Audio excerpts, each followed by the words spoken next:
बुलेटिनच्या सुरुवातीलाच एक महत्त्वाची बातमी समोर येते। कृषी सचिव व्ही राधा यांची बदली करण्यात आली आणि आता ती चर्चेत आली आहे। लागोपाठ 3 अधिकाऱ्यांच्या बदल्या झाल्यात आणि त्यामुळे कृषी खातं चर्चेत आलंय।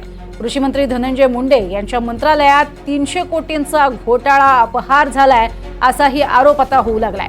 फडणवीसांचे घोटाळ्याच्या चौकशीसाठी खरं तर एक पत्र गेलेलं होतं, मात्र फडणवीसांच्या चौकशीच्या पत्रानंतरही व्ही राधा यांची बदली झालेली आहे आणि या पत्राला एक प्रकारे केराची टोपली दाखवण्यात आली आहे। त्यामुळे लागोपाठ 3 अधिकाऱ्यांच्या बदल्या आणि प्रामाणिकपणे काम करणाऱ्या 3 अधिकाऱ्यांच्या बदल्या झाल्यामुळे कृषी विभाग चर्चेत आलेला आहे। धनंजय मुंडे यांच्या समोर एक मोठं प्रश्नचिन्ह उपस्थित केलं जात आहे। धनंजय मुंडे यांच्या कृषी मंत्रालयात घोटाळा संदर्भात नेमकी काय बातमी समोर येते आपण पाहूया। धनंजय मुंडे यांच्या कृषी मंत्रालयात 300 कोटींच्या घोटाळ्याचा आरोप झालाय। कृषी खात्याचे तत्कालीन सचिव अनुप कुमार यांची सगळ्यात आधी बदली करण्यात आली। कृषी आयुक्तांचा डॉक्टर प्रवीण गेडाम यांचा मूल्य साखळी योजनेवरती आक्षेप होता आणि त्यानंतर त्यांची बदली झाली। डीबीटी धोरणाला हरताळ, ठेकेदार अधिकाऱ्यांची घुसखोरी, मंत्र्यांच्या निर्णयावरती आक्षेप घेण्यात आला आणि त्यानंतर कृषी सचिव व्ही राधा यांचीही बदली करण्यात आली। देवेंद्र फडणवीसांनी घोटाळ्याच्या चौकशीचे आदेश दिले, मात्र त्यानंतरही व्ही राधा यांची बदली करण्यात आली। तर नेमका धनंजय मुंडेंच्या कृषी मंत्रालयात घोटाळा कसा झाला पाहूया। सरकारनं घोटाळ्यांना लगाम घालण्यासाठी डीबीटी धोरण आणलं। या धोरणानुसार शेतकऱ्यांना खते, बियाणे न पुरवता त्यांच्या खात्यात थेट पैसे पुरवण्याचं धोरण हे अंमलात आणलं गेलं।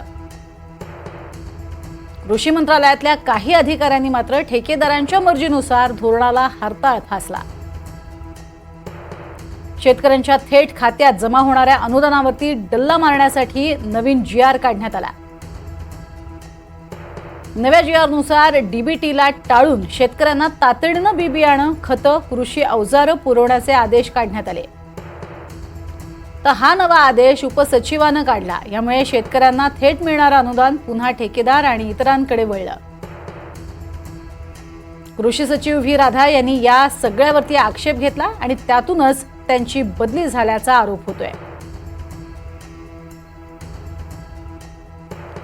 तर डीबीटी धोरणाला वगळून कुणाला किती पैसे मिळाले तेही पाहूया। तुषार पडळगीकर यांना घोटाळ्याची तक्रार केली।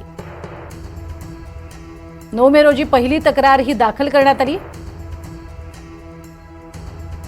कृषी उद्योग महामंडळाला डीबीटीला वगळून स्प्रेअर वाटप करण्याची मंजुरी मिळाली।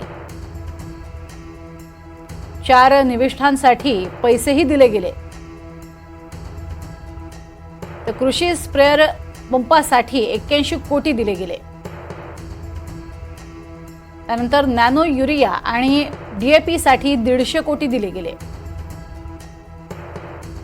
तर मेटल डिहाइड पेस्टिसाइड साठी 25 कोटी दिले। यंत्रमाग महामंडळाला कापूस साठवणूक बॅगसाठी 79 कोटी दिले। त्यामुळे या संपूर्ण प्रकरणामध्ये अनेक प्रश्न आता उपस्थित होऊ लागलेत।